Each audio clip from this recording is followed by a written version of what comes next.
Magandang hapon po. This is October 16, Wednesday, Health Reading 0011. Okay? So, siguro para sa iba magandang balita ito.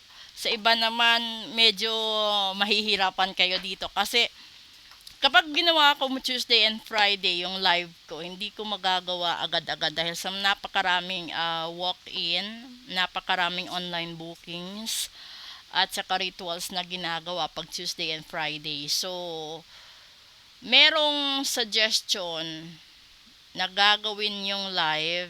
It's either Monday, Thursday, or Saturday.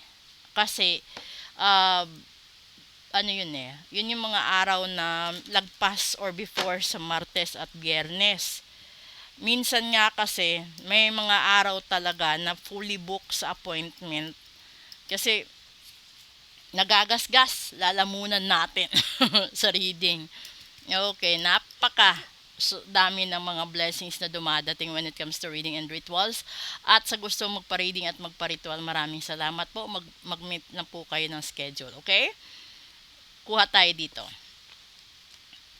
And this is fire sign, the King of Wands. You have the dynamic energy of being a leader. So, merong big picture na mangyayari.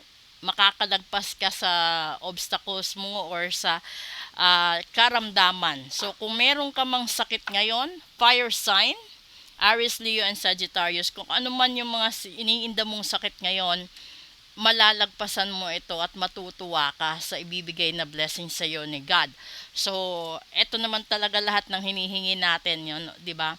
Yung ma-overcome natin lahat ng obstacles especially when it comes to health kasi kapag hindi tayo nakapagtrabaho, wala tayong income. So, kailangan natin ingatan yung sarili natin, lalong-lalo na yung kalusugan po natin. Okay?